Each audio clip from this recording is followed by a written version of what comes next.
కొన్నాళ్ల క్రితం ఒక సాధారణ భక్తుడు శివుడి దర్శనం కోసం తన ఊరు నుండి కేదార్నాథ్ కి బయలుదేరాడు. ఆ రోజుల్లో వాహనాలు లేవు, చేతిలో కర్ర, మనసంతా శివనామం. రాత్రి అనక పగలు అనక, ఎండనక వాననక నెలల తరబడి నడిచిన తర్వాత చివరకు కేదార్నాథ్ చేరుకున్నాడు. అతని కళ్లలో ఏదో ఆనందం. కాని అప్పటికే ఆలయ తలుపులు మూసే సమయం వచ్చింది. భక్తుడు చేతులు జోడించి, స్వామి, చాలా దూరం నుంచి నడిచి వచ్చాను, ఒక్కసారైనా శివుడిని చూడనివ్వండి అని వేడుకున్నాడు. కాని పూజారి నియమాల ప్రకారం మూసిన తర్వాత మళ్లీ 6 నెలల తర్వాతే ఆలయం తెరుస్తాం అని చెప్పి వెళ్లిపోతాడు. చేసేదేం లేక ఆ భక్తుడు ఆలయం దగ్గరే ఉండిపోయాడు. రాత్రి కమ్ముకుంది. మంచుగాలులు ఉగ్రంగా వీస్తున్నాయి. శరీరం చలితో వణుకుతున్నా అతని ఆత్మవిశ్వాసం మాత్రం వణకలేదు. భక్తుడు కళ్ళు మూసుకుని, ఓ మహాదేవా, ఒక్కసారైనా నా వైపు చూడు ప్రభు అని ప్రార్థిస్తూ కూర్చున్నాడు. అప్పుడు ఒక యోగి తన దగ్గరకు వచ్చి, బాబూ, ఎక్కడ్నించి వచ్చావ్ అని ప్రేమగా అడిగాడు. భక్తుడు తన బాధలన్నీ చెప్పాడు. యోగి చిరునవ్వుతో తన దగ్గర ఉన్న ప్రసాదాన్ని భక్తుడికి ఇచ్చి,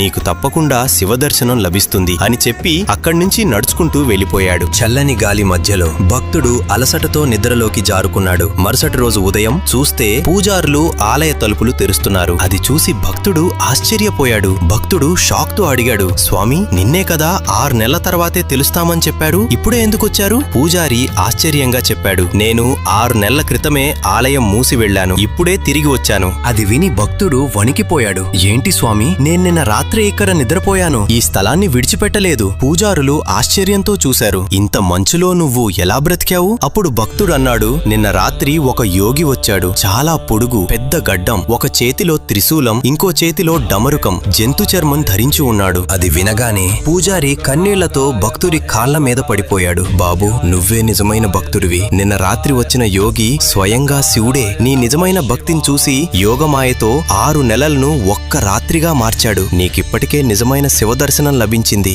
ఓం నమః శివాయ.